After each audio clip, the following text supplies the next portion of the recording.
And as always, you can get interactive with us. We are live on Facebook, we are live on YouTube, we are live on X, and we're also live on myjoyonline.com. So your comments, your questions, whatever concern you have, very much welcome. But let's start with a matter that is very serious and is gaining, some notoriety. Now, several communities have been issued and many campaigns and operations have been waged against illegal mining with a caution that the country could be importing water in the near future. If nothing is done to stop illegal mining activity, well, that's no longer a threat in the future. It is a reality. The Ghana Water Company says about 60% of its water source is silted, accounting for its difficulties in adequately serving residents of Cape Coast, Elmina, and surrounding communities. And we've got a statement to that effect. So that's the Ghana Water Company. They say that management of Ghana Water Company wishes to inform its cherished customers of water supply challenges within Cape Coast, Elmina, and surrounding communities in recent times.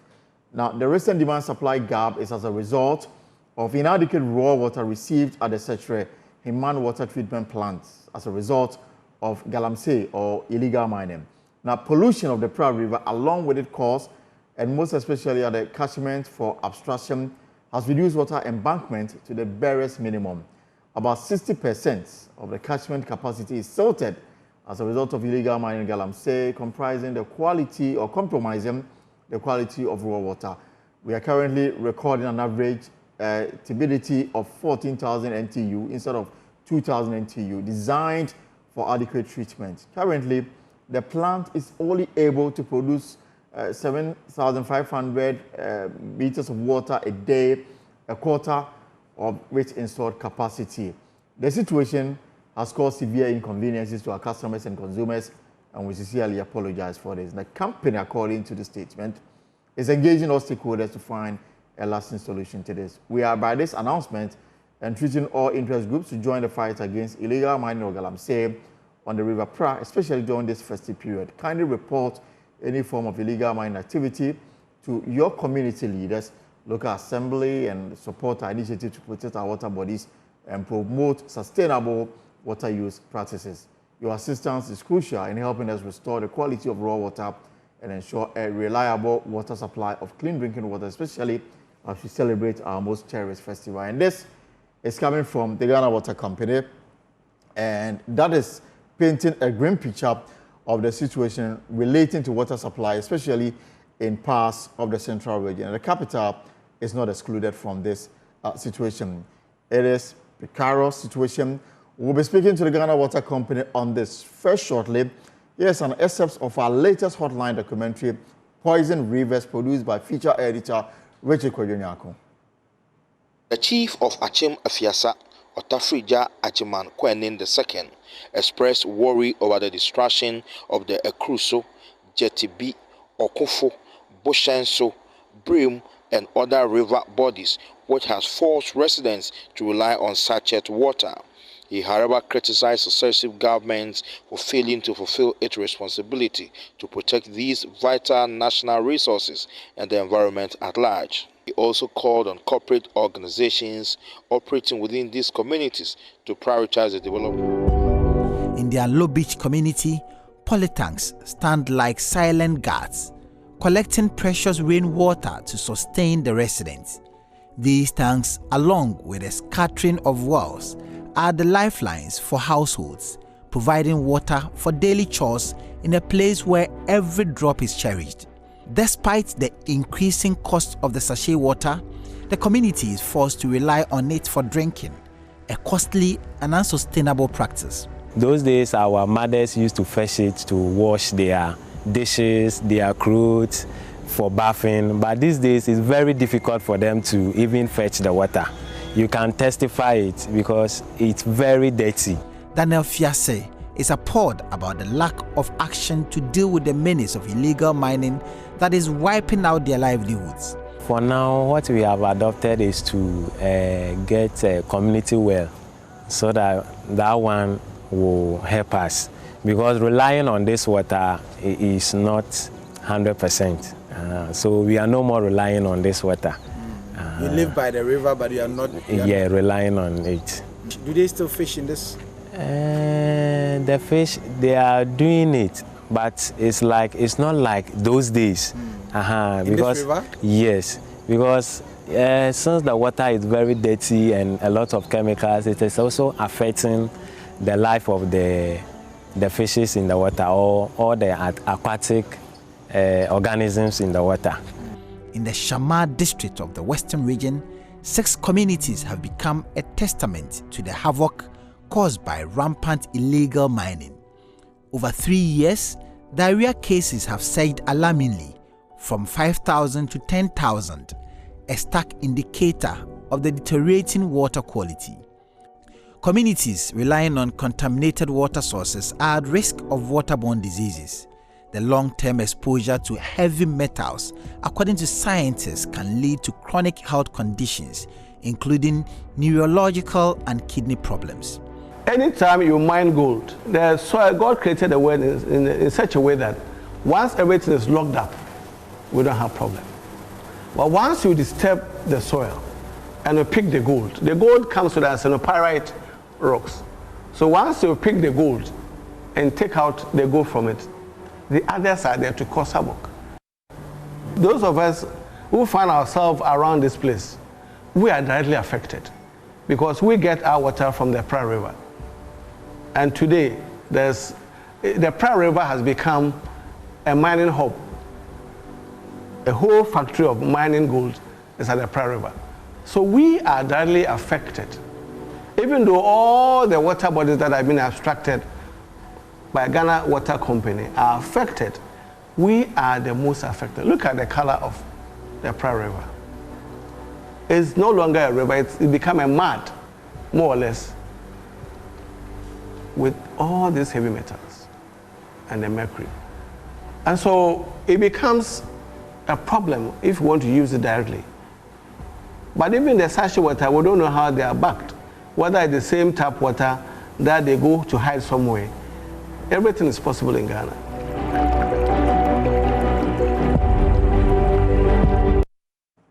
So this compelling documentary airs on Monday at 8:30 a.m. on Joy News Channel and of course on the Super Morning Show on Joy 99.7 FM. But joining us now is Nanaya Berema, Communications Manager at Ghana Water Company for the Central and Western regions. Also Erastus Saridon, my colleague with Love FM, who's done extensive work exposing illegal mining activities across the country. He's also currently at a Galamsey site and he'll be sharing with us what he is witnessing. Also, as usual, when it comes to these matters, we can't go past Awulai Sewa, Eco-Conscious Citizens Ghana.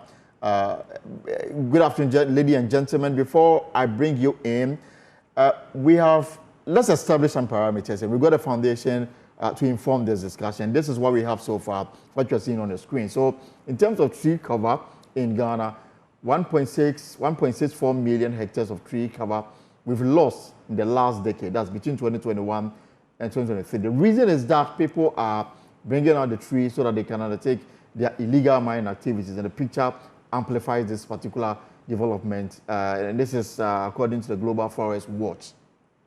1.6 in the last 2 quarters, in the last 2 decades. Now, top 4 regions with a heavy tree cover loss: Western, the Ashanti, Eastern, and Central. And this is absolutely, important in terms of making a point, because these regions are the ones that, in time past, leading producer of timber, Ashanti and Western, for example. And so it is no surprising that they are the ones hardest in terms of the trees that are being felled illegally. Western 547, Ashanti 382, Eastern 223, Central region 215. Top regions with a heavy tree cover loss in 1,000 hectares.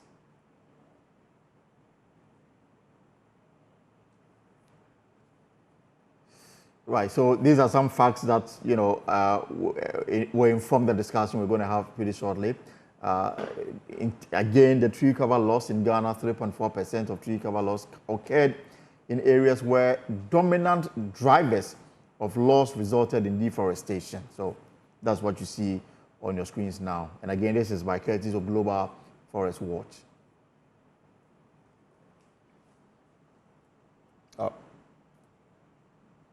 So let's understand what is happening, because we're talking about water and how illegal mining is impacting on water supply in the central region, for example. We will start the conversation from that angle. And of course, I'll bring in my colleague, Erastus Ayodonko, who is at an illegal mining site, if you like. And of course, we'll get to understand what civil society make of this current development. Nanaya Berryman, Nanaya, good afternoon and welcome to the poll. So how dire is the situation in the central region? My thinking was that central region shouldn't have any issue with illegal mining.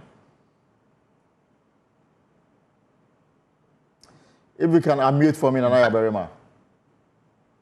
I've unmuted, really. Thank you so much. I can hear you loud and clear. So my thinking before the show was that, I mean, when we talk about illegal mining, the focus should rather be on Ashanti, Eastern, and the Western region. Central region shouldn't be having this. So why is it difficult, or is becoming extremely difficult to, you know, sanitize the water and supply to homes? Well, I must say that you have been disappointed big time.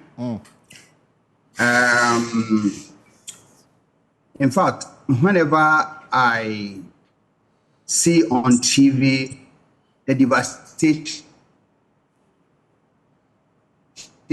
caused by illegal mining, especially as you were rolling the documentary, yes, I was just sighing and nodding my head that we could live in a country where such a thing is happening.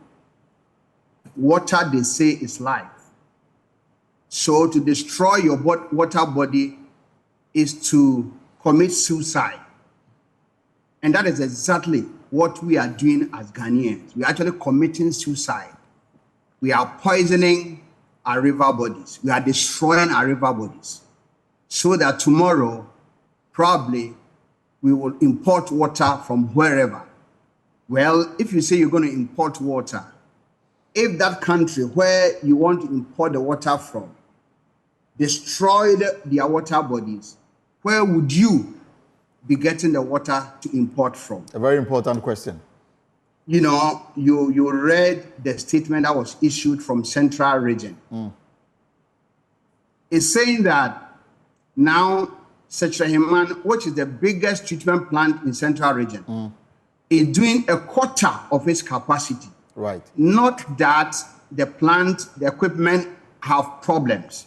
No, it is just because the pollution of the Pra River is such that we cannot do anything more than that.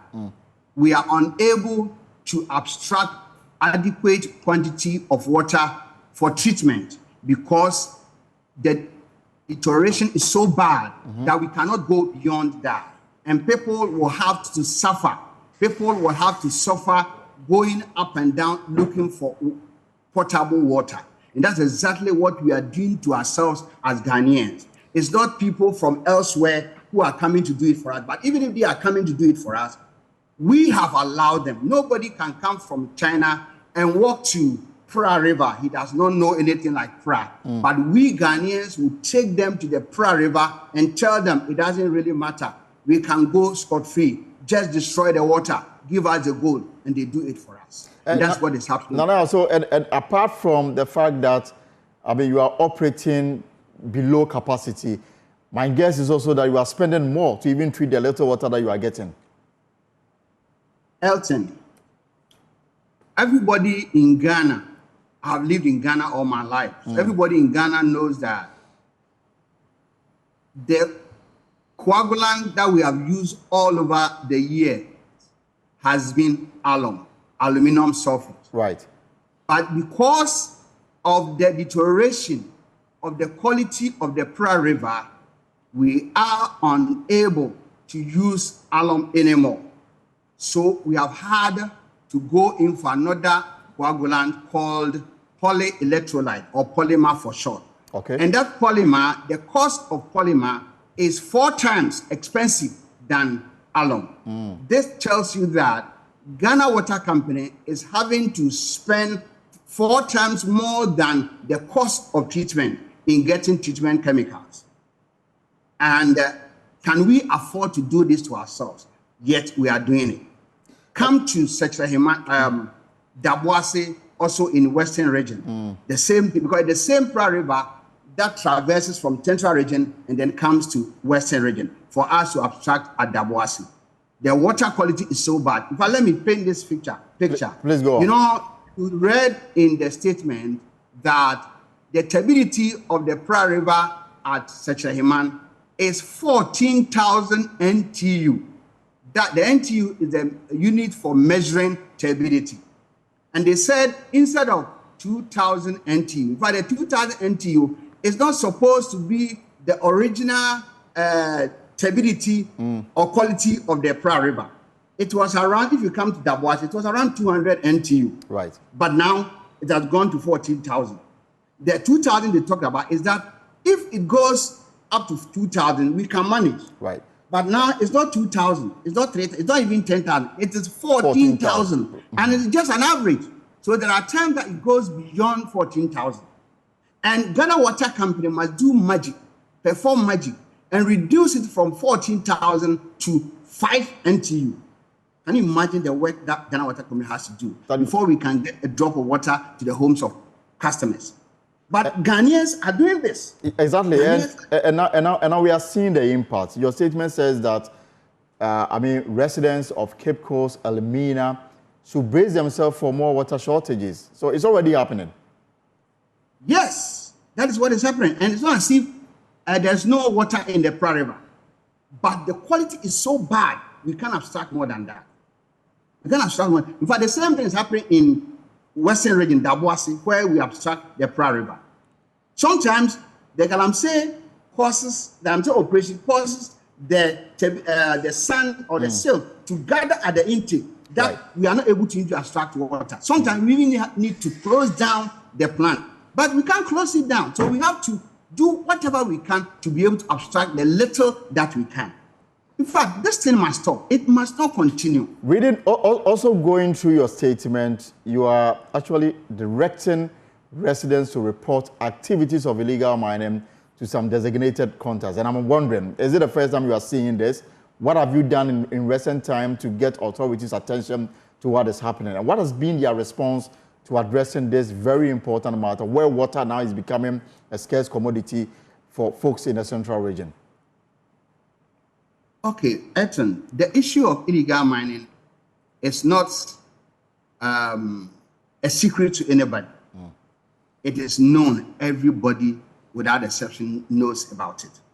So, in fact, now we don't even, in fact, let me say we are now desperate. So we cannot but say, please help us. It's like an SOS message that is being, sent out there. So we are just pleading. Maybe, just maybe, somebody will hear and do something about it. It is getting terrible. If we close down Secheheman and close down Dabuasi, what will happen to Cape Coast? What will happen to Takoradi? The Secheheman treatment plant is the biggest plant in Central Region. But authorities have been compelled to reduce treatment to a quarter of its capacity. And it happens in the Western Region too, where sometimes we don't even have enough water to abstract. So we are just a desperate attempt to possibly get attention. All right. It's not as if nobody knows about it. Oberema, you give me a minute. Let me go to my other guest. I'll come back to ask you. So what will be the end game if this call you are making is not, listened to, and then a solution found to the crisis that we are already in the central region? But let me bring in, I'll come to you because I will need you to offer some, expert advice on the way forward. Erastus Haridonko, my colleague with Love FM, is Friday. I would expect that he will be getting ready to go and spend quality time with the family for this weekend. But he is in an illegal mining site, and he's going to tell us what he is seeing. Erastus, good afternoon and welcome to the post. So I don't want to ask where you are, but what are you seeing where you are? I would expect that Friday you'll be getting ready to drive all the way from, Aija to Asquai and have some good time with your family. But you are observing the destruction of our forest cover. I'll disclose to you my current location, but I can tell you where I'm coming from. My team and I are returning from Tananya, precisely Samraboy and its environs, where illegal miners have invaded that protected forest, and you should just watch out for our report and look at the devastation caused to a protected forest reserve. We are also coming from the Tano River. We scanned along the Tano River, and you could see the active mining. And what is so sad is that we have Chinese foreign nationals who have pitched camp along the Tano River, have put their artisanal washing bays at the Tano River, and are washing directly into the river. Can you imagine that? And let me say that this administration, the president and his appointed ministers, the EPA, the Minerals Commission, are all superintending over a crime that is killing everybody across the country. And they are not bothered. Because why would you have all major rivers across the country contaminated? Contaminated because we have checked samples, we have tested them, and we have seen high levels of heavy poisonous metal in them. Right. So Nana Yabema is talking about not being able to treat it.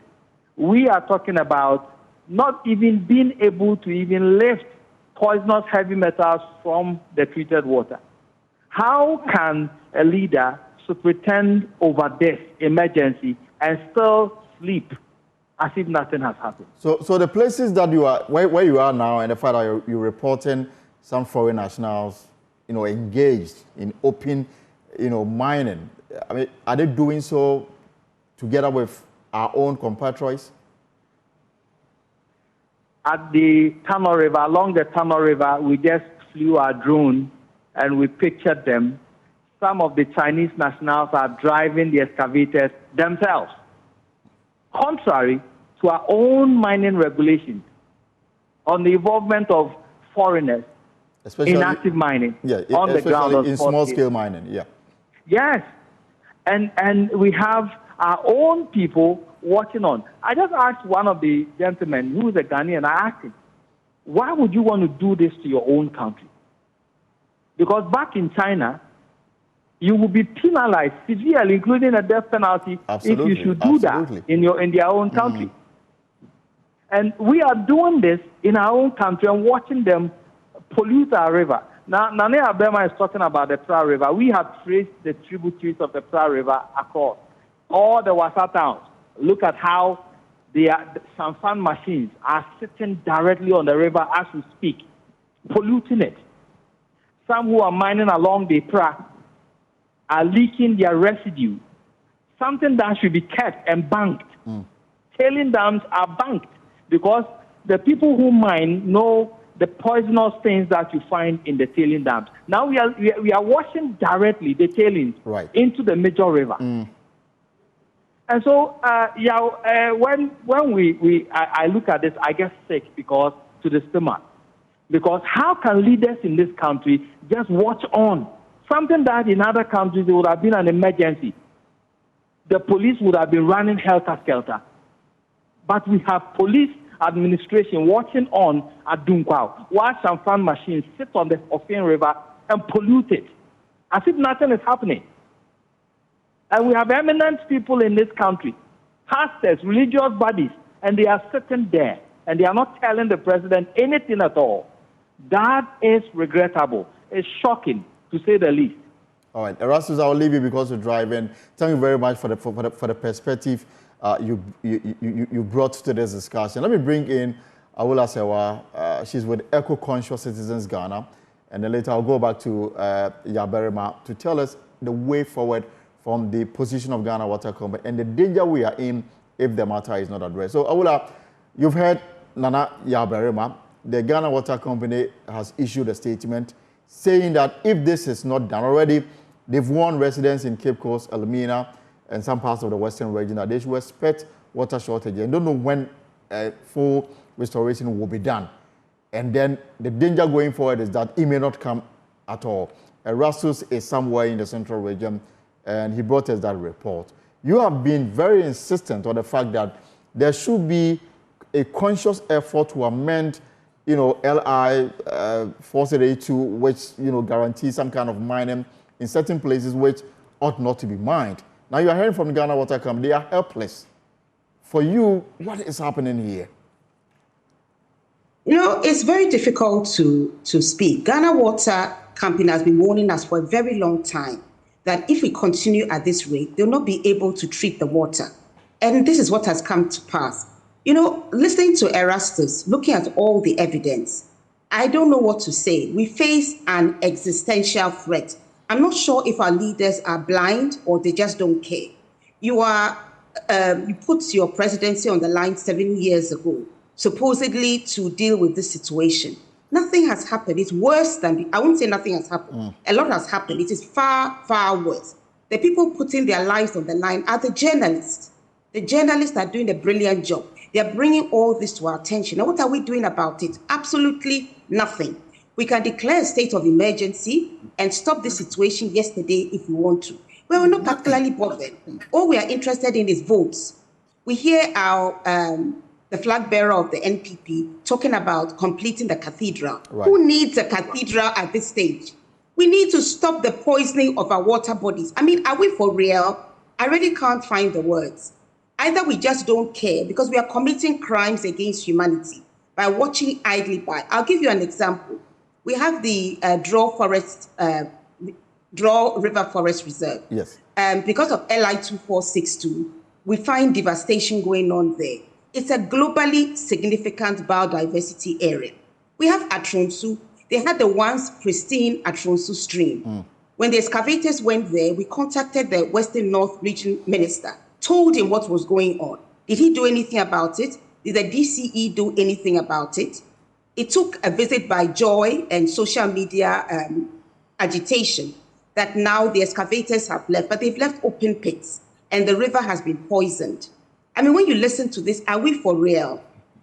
Do we not understand that we are signing our death warrants? We are committing suicide.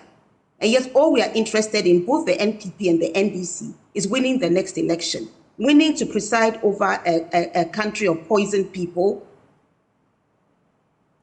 I mean, I really don't know what else I can add. No, but I mean, let's situate this matter very well. I mean, when this matter became so pronounced and the Minister for Lands and Natural Resources, Samuel Abujinapo, led this government onslaught, announced certain measures, including no entry to our forest cover. I mean, government had an elaborate plan to deal with this matter. The question really is, hasn't government done what is supposed to do? Of course is the situation not the fact that citizens have become let's be very, very clear. Government is complicit in what is going on. I mean, you can say all the fine words. The proof of the pudding is them eating. What actual steps have been taken? Look at the Tano Nimiri Forest Reserve. Journalists and others uncovered the devastation going on. Akonta mining were said to have been involved. The president went out of his way to exonerate them. Has any investigation been conducted? Have any prosecutions? Not at all. So we're not serious. Then Parliament goes and passes LI 2462. Yes. If you want to protect your forest reserves, why on earth would you go and pass LI 2462, which not only allows mining in forest reserves, but also in globally significant biodiversity areas such as Atiwa and the Draw River Forest Reserve? Are we for real? We are saying one thing, paying lip service, but we truly do not care. We do not care about the welfare of Ghanaians. We are sitting there supervising their poisoning, and we don't care. We know there's a rise in kidney disease. We know that there are maternal deaths, deformed babies, but we don't care. All we care about is votes. I'm sorry, but there needs to be prosecutions. And all those supervising the poisoning of Ghanaians should be charged with murder and manslaughter. Maybe this is something that would help. But again, we have demonstrated that even where the law exists, we've violated it with impunity. So to what extent would an amendment to the LI help bring some sanity to this sector? No, you see, if you have the LI, you are allowing illegality. First of all, you remove the LI. At the same time, if you really want to stop what is going on, start dealing with the highly placed persons who you know them, because they are funding both parties. You know them, stop them from poisoning Ghanaians. And then you were prepared to send troops to Burkina Faso when they had the coup. But we cannot even declare a state of emergency. And we have drones, so we know exactly where the illegal miners are. We cannot send troops to go and stop it. We are not serious. We are not interested. We are just paying lip service, I'm sorry to say. And we'll be held accountable one day. But me and you, I mean, the fact also remains that we are not angry enough because... Yes, I keep on saying we're not angry enough. When we got to the pensions, we're angry enough. The TUC and other bodies threatened a general strike, and Snake hurriedly did a U-turn.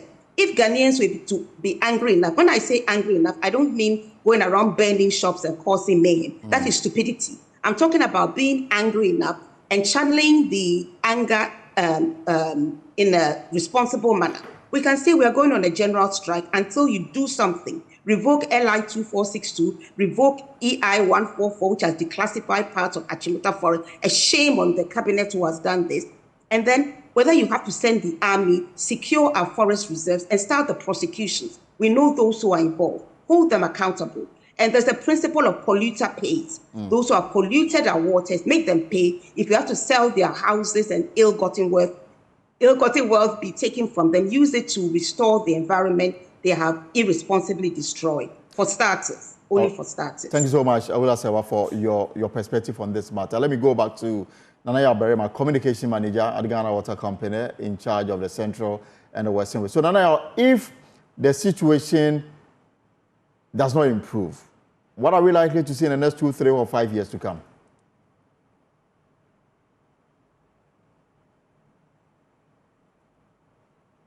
Yes, again, you may have to unmute for me so that we can hear you. Yes. Sorry about that. Yes, for your information and for the information of those who are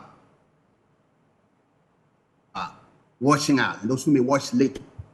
It happened in the past where Chebi in the Eastern region. Right. The treatment plant there was shut down for over a year because the turbidity of the water then rose up so high that we could not treat it. So for over a year, we were not operating that plant. Let's ask ourselves, what were the people drinking? What sort of water were they using? Well, your guess could be as good as mine. If you go to Bunso and Osino, as I speak to you, as and when the raw water quality goes beyond treatment, those plants are shut down.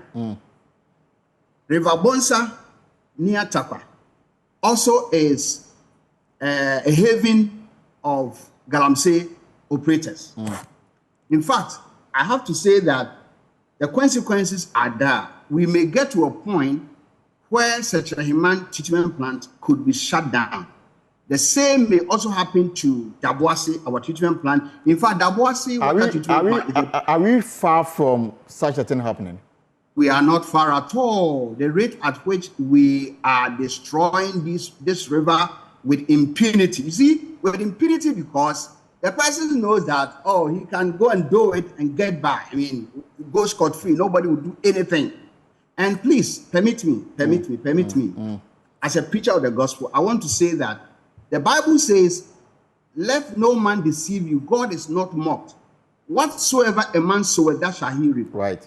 Those who are directly doing the illegal mining, their financiers, their accomplices, those who could do something about these practices, these obnoxious but these deadly practices, and have turned blind eye, either because they are benefited from it or they don't care, they will reap whatever they are sowing. Whatever you do, good or bad, there is a fruit, there is a consequence. So let's bear this in mind. It is so sad that Ghana could sit down for such atrocities to be committed. Yeah, the atrocities, because they have dire consequences on human life. People, the water we are drinking is being poisoned, but we don't care. It's going on. And Ghana Water Company is the one that has to bear the brunt of treating mud. In fact, we are treating mud, but not raw water. It's mud that we are treating. But in the past, so please, somebody should do something about it. But I want to ask, in the past, have there been collaboration with the police, for example, or the districts, or the regional security council, to try and see if they can get a handle on this? But has there been such collaboration in the past? As I speak to you, not too long ago, I spoke with somebody who is going to send me the phone number of one police officer. He is the Marine Police Director at Port. We understand that there were in fact, not too long ago, the Minister for Sanitation and Water Resources came and inaugurated some speedboats.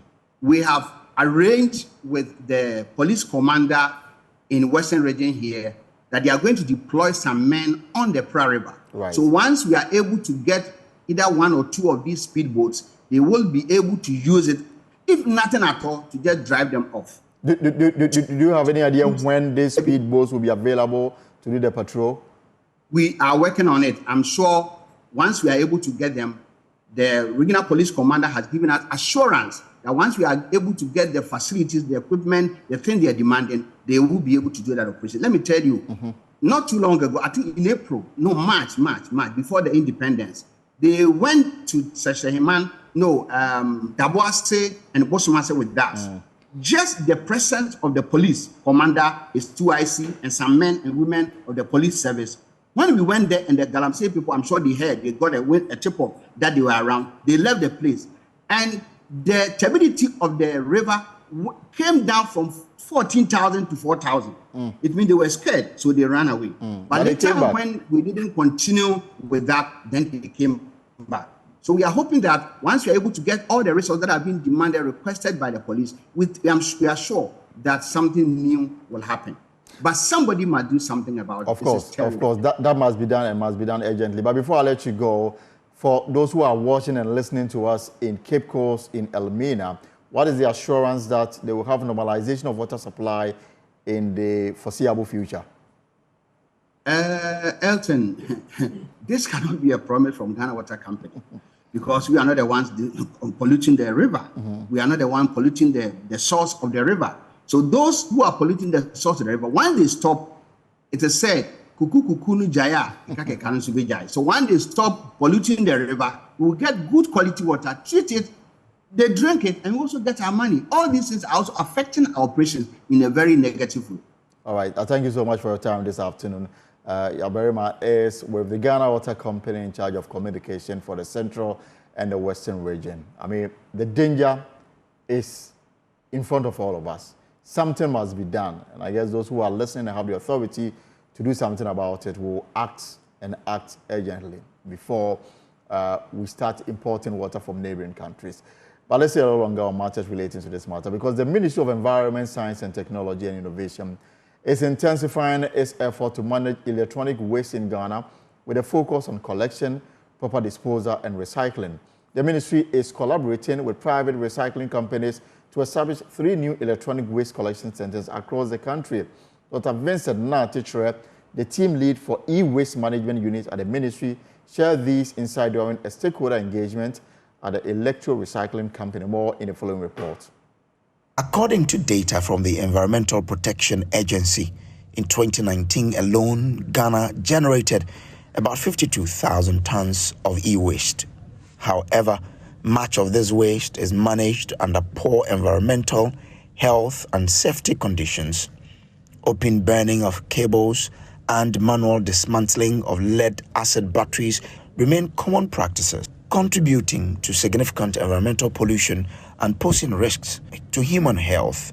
The Ministry of Environment, Science, Technology and Innovation believes that collaboration with private sector players like Electro Recycling Ghana will be key to improving the management of electronic waste.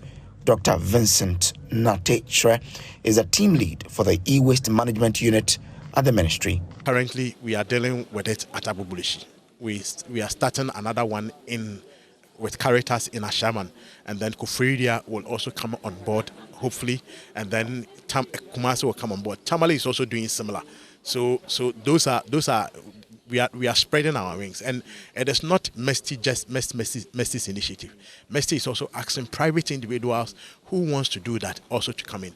Clearly, you see that this is a sustained initiative. Electro Recycling Ghana, an indigenous Ghanaian company, is at the forefront of responsible initial treatment and proper recycling of electronic waste and used batteries in Ghana. After touring the company's facility here in Accra, both the German ambassador to Ghana, Daniel Kroll, and the ambassador of Switzerland to Ghana, Simon Giga, expressed satisfaction with the current state of recycling effort.